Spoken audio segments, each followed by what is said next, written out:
성경 다음으로 이제 많이 팔린 근대 소설 중에 하나가 이제 돈키호테라고 하는 책입니다. 이제 돈키호테의 주인공은 알론소 키아노라고 하는 사람이 주인공인데, 이 사람이 이제 하급 귀족이었어요. 그러니까 시골의 하급 귀족. 그러다 보니까 그에게 있어서 한 가지 꿈이 있었는데, 여러 책들을 통해서 꿈을 가진 것이 뭐냐면, 그 시대에 그 이전에 있었던 중세 귀족들, 중세 영주들의 무사였던 기사에 대한, 기사도에 대한 것들에 대해서 품을 품게 되죠. 그리고 여러 책들을 통하여 자신이 착각을 하는 거예요. 환상 속에 빠지는 거예요. 그게 뭐냐? 아, 내가 떠돌이 기사구나 라고 하는 오해를 하기 시작을 합니다. 그리고 그 가운데 어디까지 나가냐면, 원래 자기의 이름이었던 알론소 키아노라고 하는 이름을 돈 키호테로 변경을 하고, 아, 내가 이 지역들을 돌아다니면서 내 이름도 나타내고 이 나라에 크게 이바지하리라 라는 꿈을 품고 여행을 돌아다니게 되죠. 기사니까 혼자 다닐 수 없으니까 그 옆에 산초 판사라고 하는 사람을 꼬드겨서 그 사람을 하인으로 삼고, 정말로 비실비실한 말을 타면서 이곳 저곳을 돌아다니면서 여러 에피소드들이 기록되어져 있는 책이 돈키호테라고 하는 책입니다. 그 여러 에피소드들 가운데 그나마 우리가 잘 알고 있는 내용이 그거죠. 풍차를 거인으로 오해해서 가가지고 공격하다가 도리어 자기가 저기 멀리로 떨어지게 되는, 풍차의 그 날개에 올라갔다가 함께 올라갔다가 멀리 떨어져서 다치게 되는 그 에피소드들을 우리들이 잘 알고 있습니다. 근데 그 책의 결론은 어떻게 되냐면, 돈키호테라고 하는 환상 속에 빠져 있었던 그 사람이 원래 자신의 이름이었던 알론소 키아노라고 하는 이름으로 돌아가면서 얘기가 마무리가 되어져 갑니다. 제가 왜 이 소설에 대한 이야기를 하냐면, 이 소설에 대한 이야기들을 보면서 어떤 사람들이 이렇게 표현합니다. 아, 이렇게 낭만이라는 것이 있어야 된다, 뭐 이런 식으로 표현을 하더라고요. 근데 저는 이 돈키호테라고 하는 이 내용을 보면서 어떤 생각이 드냐면, 우리는 도리어 신앙적인 면에서 우리는 도리어 환상 속에서 빠져 있고 현실과는 너무나 괴리적인 신앙관을 가지고 있는 것은 아닌가라고 하는 생각이 듭니다. 오늘 제목이 뭐예요? 현실 아닌 환상 속에 살고 있는 우리입니다. 아, 우리는 현실 속에 살아가는 것이 아니라 어디 속에 살고 있다? 환상 속에서 살고 있는 것은 아닌가. 환상이라고 하는 것이 무슨 의미냐면 이거랍니다. 현실적인 기초나 가능성이 없는 헛된 생각 공상을 환상이라고 한다는 거예요. 우리가 어디에 있다고요? 헛된 생각 그리고 공상 속에 빠져 있는 신앙관을 우리가 가지고 있는 것은 아닌가라고 하는 거죠. 그걸 어디서 찾아볼 것이냐? 오늘 사도행전 5장의 말씀 속에서 나오는 아나니아와 삽비라의 모습 속에서, 우리가 현실 속에서 신앙생활하는 것이 아니라 환상 속에서 헛된 내 생각 속에서 신앙생활을 해서 이 아나니아와 삽비라와 별반 다르지 않은 모습을 우리가 하면서 살아가고 있는 것은 아닌가라고 하는 의문점에서부터 오늘 말씀을 시작하고자 합니다. 말씀을 통해서 우리 속에 있는 환상이 무엇인지, 우리 속에서 전혀 괴리감 속에서 빠져 있는 것이 무엇인지 뒤돌아보며 살펴볼 수 있는 귀한 시간이 되어지기를 원합니다. 초대교회에는 놀라운 일들이 참 많이 일어났습니다. 정말로 성령이 임하셔서 예수님의 사도들이, 예수님의 제자들이 담대히 복음을 전하죠. 반응은 두 가지로 나타납니다. 그 말씀을 듣고 회개했던 심령들과 그 말씀을 듣고 도리어 예수님을 믿는 사람들을 박해하고 말씀을 전하는 사도들을 괴롭히는 사람들, 이 두 부분으로 나뉘어지게 됩니다. 근데 이 두 종류의 사람들에게 동일한 말씀이 선포됐습니다. 동일한 복음이 선포됐습니다. 그게 뭐예요? 너희들이 죽인 예수가 하나님의 능력으로 다시금 살아났고 살아남을 통하여 이 예수님이 우리의 주인이 되시고 구원자가 되셨습니다. 우리의 그리스도가 되셨습니다. 우리의 메시아가 되셨습니다. 라고 하는 말씀이 선포되어집니다. 그 말씀에 사람들이 반응이 이렇게 드러나게 되는 거죠. 여러 바퀴가 옵니다. 그럼에도 불구하고 하나님의 말씀의 능력이 여러 심령들 속에 뿌리 내려지기 시작을 하죠. 내가 예수님을 죽였구나. 내 죄 때문이구나. 그런데 예수님이 부활하셨구나. 예수님을 믿으면 구원받는구나. 이 말씀이 단순하게 그냥 이야기로 들린 것이 아니라 각 사람들에게 성령이 역사하셔서 예수님의 이야기가 내 얘기가 되고 예수님의 말씀이 내 말씀이 되어서 내 마음이 뜨거워지고 그 예수님의 그 기적의 역사가 나의 것이 되어서 나도 하나님의 자녀가 되었음을 믿어지게 되는 거죠. 머리로 하는 게 아니라 믿어지게 된 겁니다. 그리고 그 믿어지는 사람들이 한 명 한 명 늘어나서 모인 공동체를 초대교회라고 합니다. 교회라고 하죠. 여러분, 이런 교회 가운데 정말로 하나님의 성령의 역사하심이 있었던 이 초대교회 가운데 이 구성원들을 보면 두 부분으로 나뉘어질 수 있습니다. 한쪽 부분은 예루살렘이나 그 주변에 있었던 사람들이죠. 이 사람들은요, 그 주변에 있었기 때문에 아침에 나와서 말씀을 듣고 저녁에 와서 잘 수 있었습니다. 음식을 가서 먹을 수 있었죠. 근데 대부분의 사람들은 어떤 사람들이냐?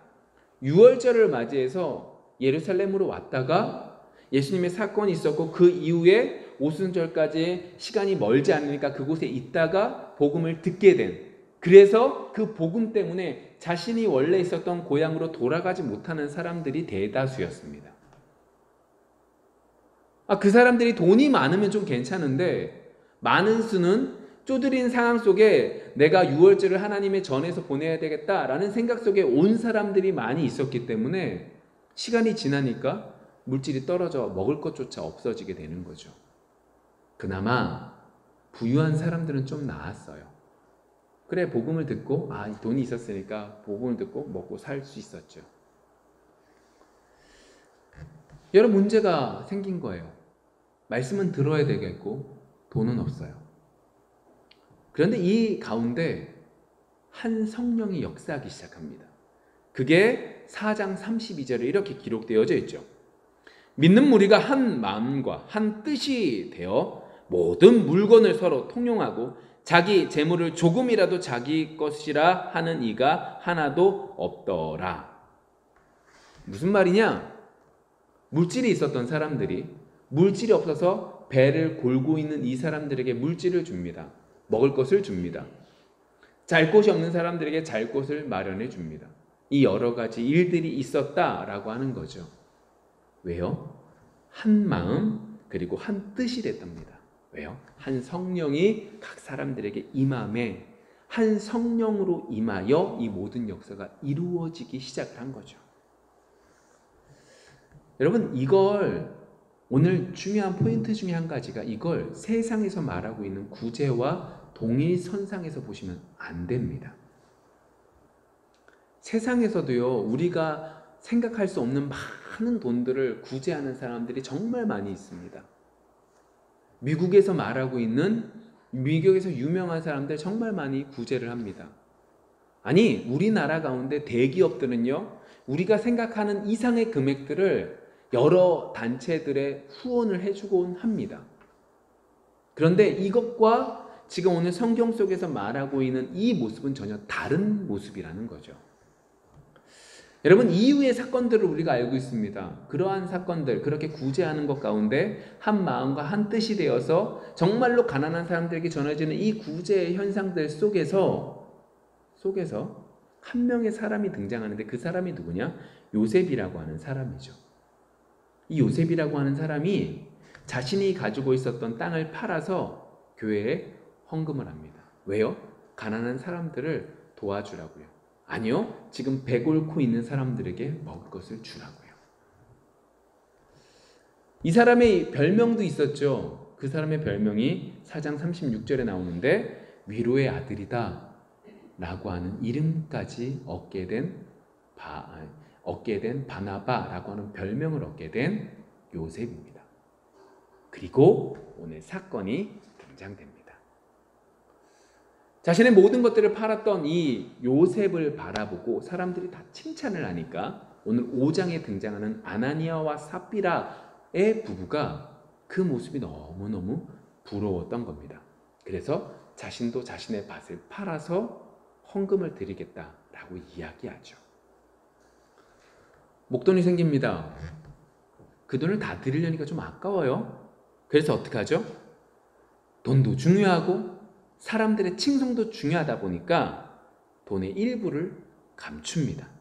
그리고 전부를 바치는 것처럼 사도들 앞에 내려놓죠.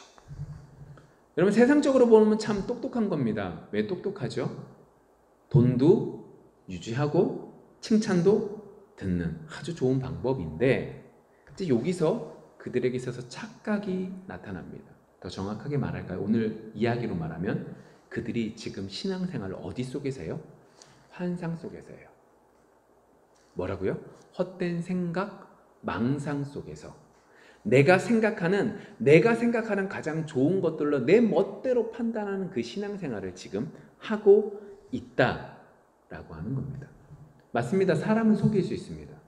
그런데 그것이 하나님 앞에서는 망상, 환상 속에서 내 신앙생활을 하고 있는 모습밖에 되지 않죠. 어떻게 결과가 나요? 베드로가 아나니아에게 이것을 가지고 온 아나니아에게 헌금을 한 아나니아에게 축복을 해준 것이 아니라 저주를 선포하죠. 그리고 죽습니다. 야, 사탄이 네 마음속에 가득한데 네가 지금 성령을 속이려고 하고 땅값 일부를 숨겼니? 야, 너 그러면 안 돼. 네 마음대로 할 수 있지 않니? 라고 말을 하면서 죽습니다. 그 얘기를 듣고. 그의 아내도 어떻게 돼요? 죽습니다. 그게 오늘 성경의 이야기입니다. 그때 아내에게 묻죠. 야, 이게 전부니? 그랬더니 아내가 뭐라고 그래요? 네, 전부입니다. 이미 아나니아 삽비라는 이미 둘이 이야기를 맞춘 거예요. 말을 맞춘 거예요. 그러니까 충분히 이렇게 말할 수 있게 된 겁니다. 이런 여러 가지 본문의 이야기들을 통해서 우리가 볼 수 있는 것이 한 가지가 있는데, 그게 뭐냐면 좀 전에 얘기한 것처럼 그들은 환상 속에서 신앙생활을 하고 있습니다. 이제 왜 그런지 볼게요. 현실 속에서 살아계신 하나님이 아니에요. 현실 속에서 살아계신 하나님은요, 아나니아의 마음도 삽비라의 마음도 삽비라의 생각도 아나니아의 생각도 다 알고 계시는 하나님인데, 그래서 그 모든 것들을 주관하시고 다스리시는 지금도 살아계시는 하나님이신데, 아나니아의 삽비라의 마음 속에 있는 하나님은, 환상 속에 있는 하나님은 내가 이렇게 가지고 있지만 이 일부만 드려도 기뻐 받으시는, 일상적인 모든 사람들이 생각하는 그 신과 똑같은 생각 속에 그들이 하고 있다는 거죠. 아니, 물론 아나니아 삽비라도 처음에 자신이 생각하고 있는, 자신이 만든 하나님 앞에서 마음이 껄끄러웠을 거예요. 내가 숨겨도 되나? 내가 하나님께 드리려고 하는데 내가 숨겨도 되나? 이 마음이 들었지만 내가 만든 하나님이기 때문에 내 마음대로 뭐 할 수 있는 거예요? 바꿀 수 있는 거죠. 그래서 어떻게 해요? 껄끄러운 마음이 딱 사라지고 나면 어떻게 되는 거예요? 더 이상 하나님은 보이지 않아요. 이제 뭐만 보여요? 다른 사람들 앞에 칭찬 들을 것만 보이는 거죠. 아나니아가 먼저 오고 삽비라가 나중에 오죠. 나중에 올 때 삽비라의 마음이 어땠을까요? 얼마나 내 남편이 칭찬 들었을까? 얼마나 사도가 칭찬했을까?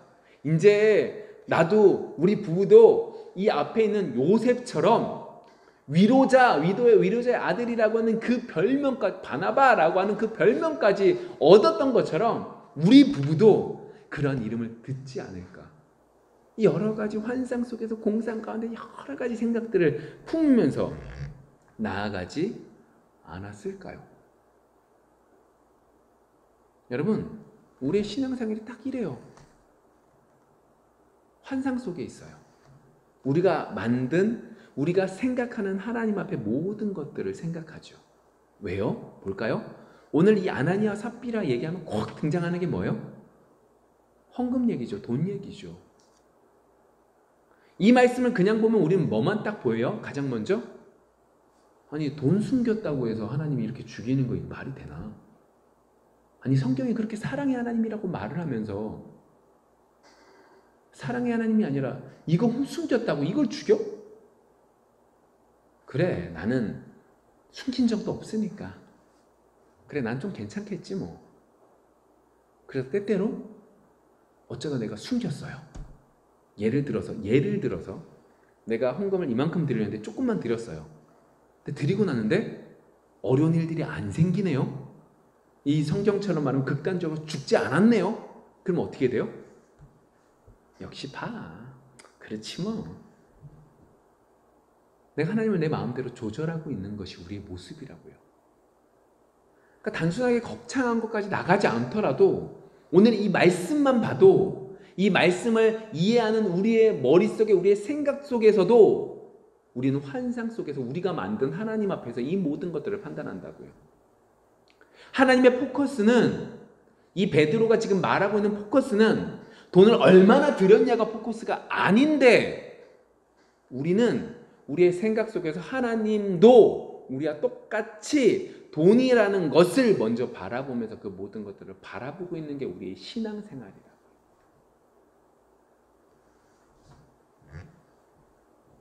여러분, 베드로의 포커스는요, 오늘 지금 베드로 사도가 말하고 있는 포커스는요, 너 왜 이렇게 돈을 많이 드리니? 너 많이 드리니까 너무 잘했네? 너 1,000,000원 드린다고 하면서 왜 500만 원만 드렸니? 라고 말하지 않아요. 베드로의 관심은 딱 하나예요. 네 마음이에요. 너 드리고 있는 네 마음이 왜 이래? 라고 말하고 있는데, 그걸 드리고 있는 아나니아 삽비라나 그 글을 보고 있는 우리나 똑같은 다른 것에 관심을 둬서 우리가 생각하는 망상이나 우리가 생각하는 헛된 생각 속에서 그 모든 것들을 판단하고 있다라고 하는 것이 오늘 말씀이라는 거예요. 베드로가 포커스를 맞추고 있는 게 뭐예요? 3절 4절 말씀 볼까요?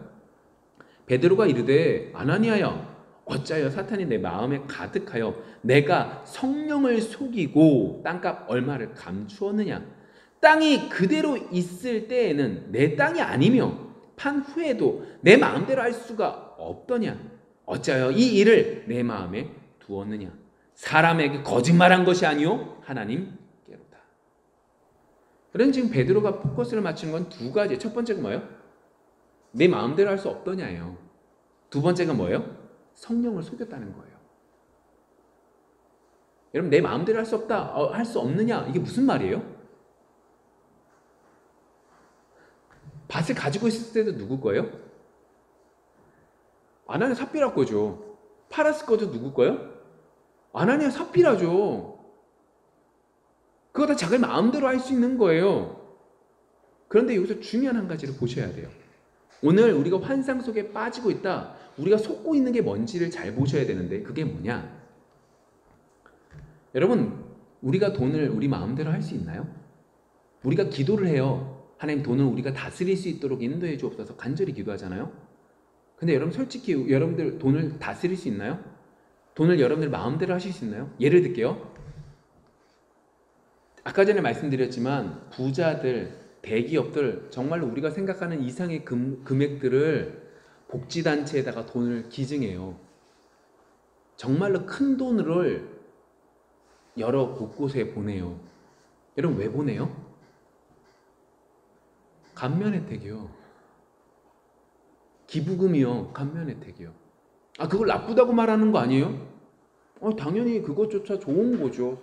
딴 데 허황되게 쓰는 것보다 그렇게 쓰는 거 너무 좋은 거죠. 왜 그렇게? 아니요. 너무나 귀한 일들 하는 거죠. 그게 법이든 어쨌든 감면 혜택을 받든 안 받든 너무나 좋은 거죠. 근데 여러분 보세요. 기업이나 사람은요, 내가 이것을 통해서 더 많은 것들을 얻기 위해선 돈을 쓸 수 있어요. 내가 지금 1,000만 원을 투자하더라도 2,000만 원을 버릴 수 있으면 투자해요. 근데 아무 값 없이 여러분 아무것도 얻을 수 없는데 돈을 내는 게 쉬워요, 어려워요? 어려워요. 못해요, 여러분.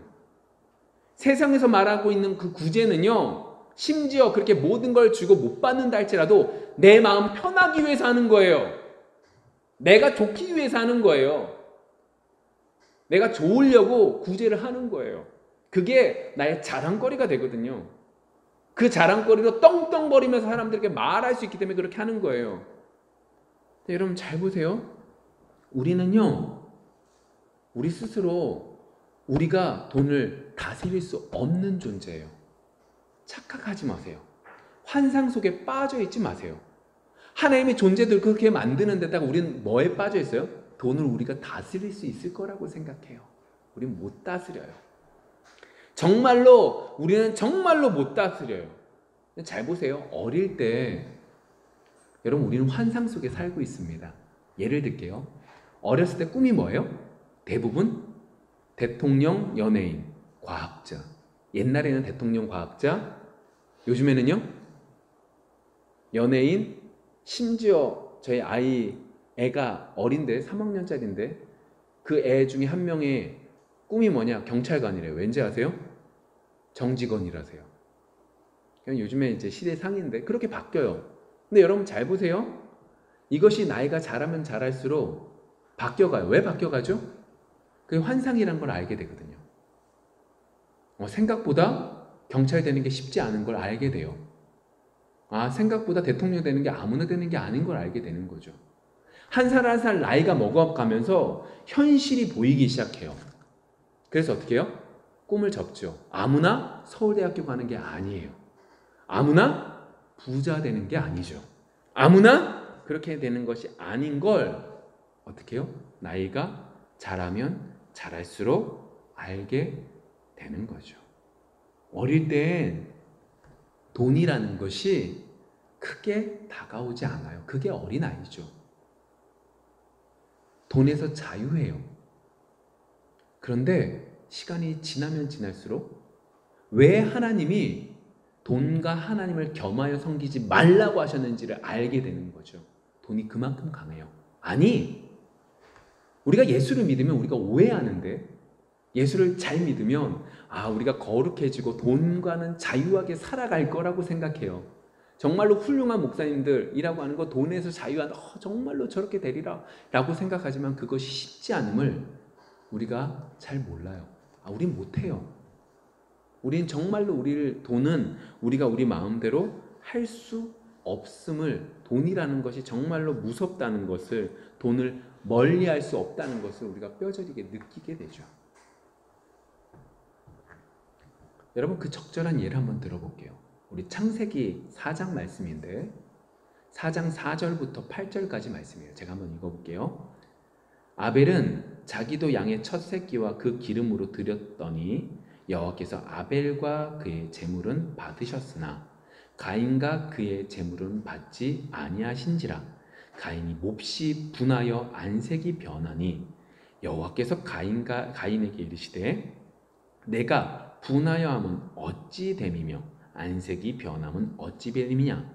내가 선을 행하면 어찌 낯을 들지 못하겠느냐. 선을 행하지 아니하면 죄가 문에 엎드려 있느니라. 죄가 너를 원하나 너는 죄를 다스릴지니라. 가인이 그의 아우 아벨에게 말하고 그들이 들에 있을 때에 가인이 그의 아우 아벨을 쳐 죽이니라. 하나님께서요 아벨의 제사는 받으시고 가인의 제사는 받지 않으시죠. 여기서 우리가 분명히 아셔야 되는 건 하나님은 두 명의 제사를 다 받으셔야 되는 거예요? 안 받으셔야 되는 거예요? 더 정확하게 말하면 안 받으셔야 돼요. 왜요? 죄인의 제사거든요. 여러분, 우리 여기서부터 우리가 잘못 생각하고 있는 거예요. 둘 다 안 받으시는 게 당연한 거예요. 더 정확하게 말할까요? 안 받아도 은혜고요. 그럼에도 불구하고 받아주시는 것도 은혜고요. 안 받아주셔도 그것을 마음으로 받는 걸 믿음이라고 하는 거예요. 우리에게 있어서 좋은 일만 믿음으로 받는 게 아니라, 감사함으로 받는 것이 아니라 안 좋은 일도 감사함으로 받는 게 믿음이라고.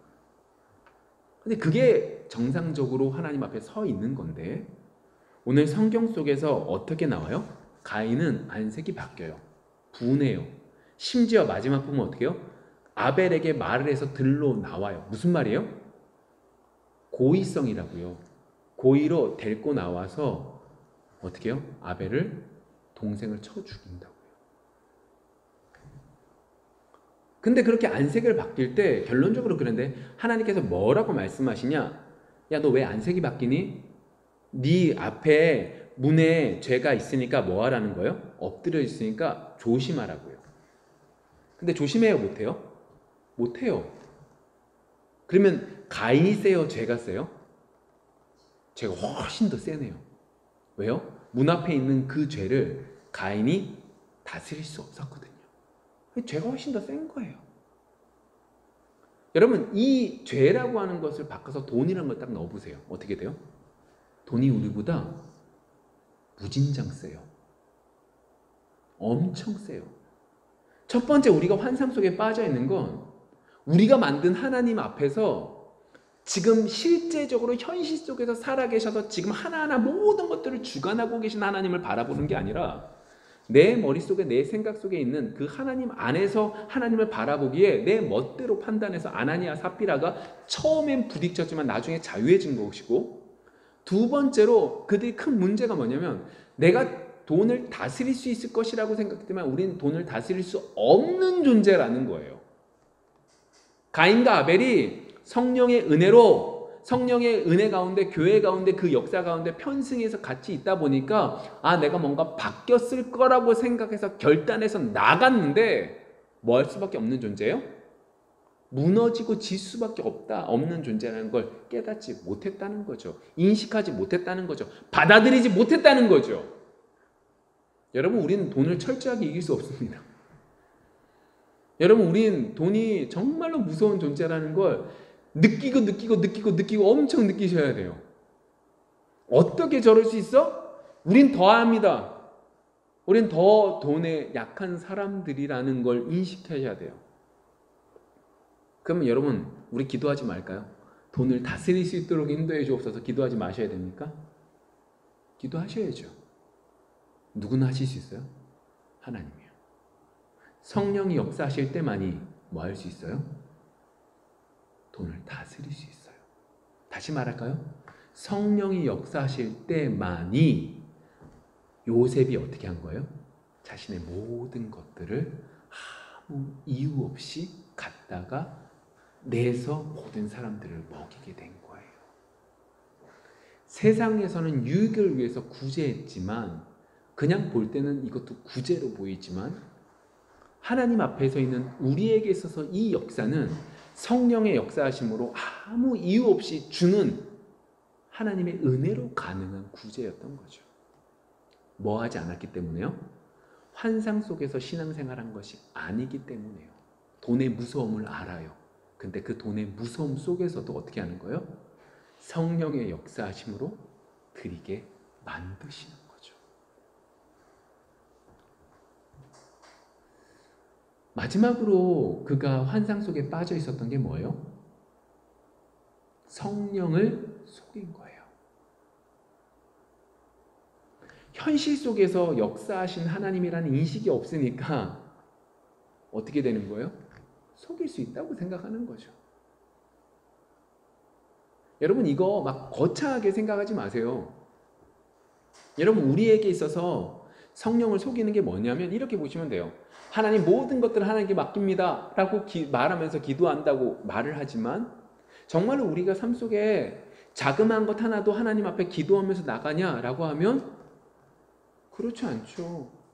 입으로는 하나님께 모든 걸 맡긴대요. 근데 성령을 속이는 조그만 것 중에 한 가지가 우리에게 속에 그대로 있음을 우리는 알아야 되죠.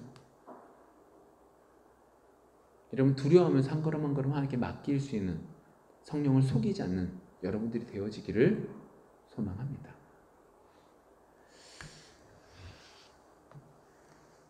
믿음이라고 하는 건 눈에 보이지 않습니다. 그러다 보니 아나니아 삽비라가 이렇게 행동하는 거죠. 눈에 보이지 않으니까요. 뭐만 보여요? 눈앞에 보이는 요셉이 헌금을 했더니 교회 모든 성도들이 이 사람을 정말로 귀하게 여기네? 나도 좀 그랬으면 좋겠네? 라는 생각이 있었던 거죠. 그러니까 눈에 안 보이니까 눈에 보이는 곳으로 이것을 하려다 보니까 환상 속에 빠져 살아가게 된 거죠. 여러분, 우리의 신앙생활은 눈에 보이지 않습니다.